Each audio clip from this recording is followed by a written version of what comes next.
Bonsoir, je vous remercie de nous être fidèles. L'essentiel de la déclaration des sommets arabes d'Alger vu par un spécialiste. La déclaration d'Alger a ponctué les travaux du 31e sommet des chefs d'État arabes qui ont pris fin ce mercredi 2 novembre. Elle met l'accent sur la centralité de la question palestinienne et le soutien inconditionnel aux droits inaliénables des peuples palestiniens, y compris son droit à la liberté, à l'autodétermination et à l'établissement d'un État palestinien indépendant jouissant d'une pleine souveraineté.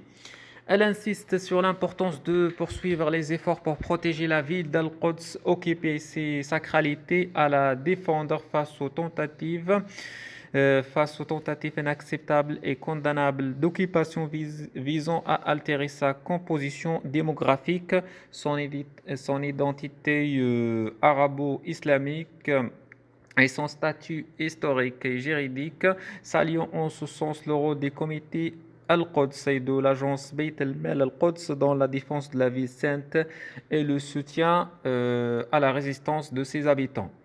La sécurité nationale des États arabes, que ce soit sur le plan économique, alimentaire, énergétique, hydrique et environnemental, a fait également l'objet d'un consensus des délégations présentes. Par ailleurs, la déclaration rejette toute forme d'ingérence dans les affaires internes des pays arabes concernant la crise en Libye. La déclaration exprime la solidarité des États arabes avec le peuple libyen et le soutien aux efforts pour arriver à une solution libyco-libyenne et organiser des élections le plus tôt possible.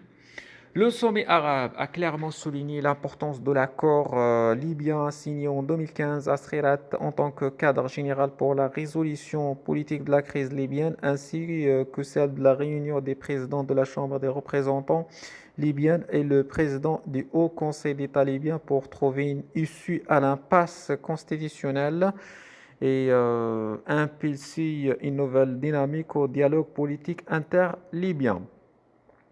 Mustafa Toussa, journaliste et politologue basé à Paris, a survolé pour Express français cet événement. La question à se poser, c'est important, plus d'une dizaine de chefs d'État, des plus prestigieux et des plus influents des mondes arabes n'ont pas fait le déplacement. La réponse est claire, c'est la mauvaise gestion de l'Algérie, erreur diplomatique et discourtoisie et politique à des fins d'agenda, ce qui a poussé ces autres personnalités à ne pas y assister, et chacun pour ses propres raisons.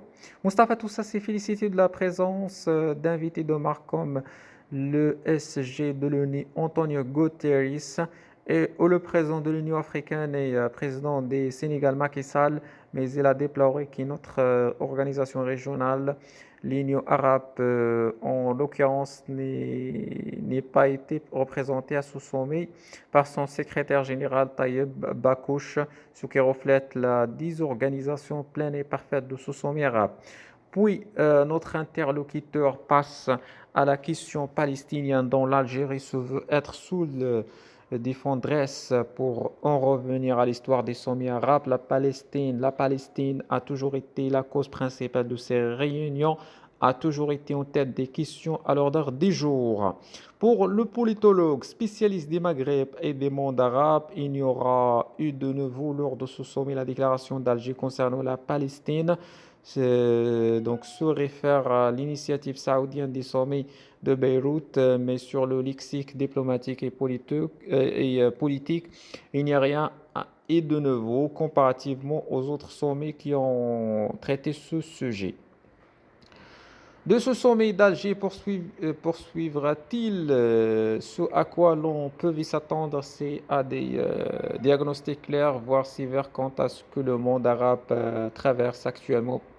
Par contre, on ne pouvait pas s'attendre à des solutions communes des pays arabes, tout simplement parce que les grands qui décident ne sont pas là. Et secondo, pour avoir une solution importante, efficace, immédiate, il faut qu'il y ait unanimité. Or, c'est là toujours des domaines des rêves pour le moment.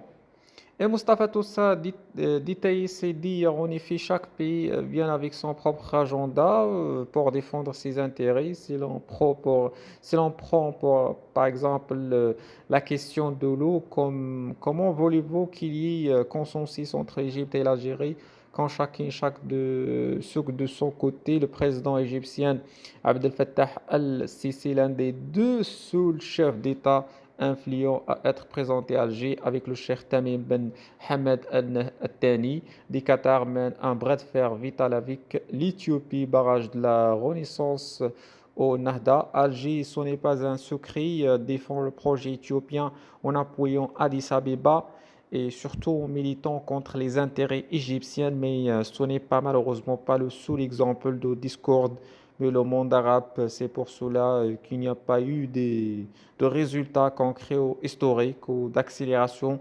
notoire de l'histoire qui soit sortie de ce sommet d'Alger au prochain sommet, peut-être en l'occurrence en Arabie Saoudite, qui accueillera la 32e édition.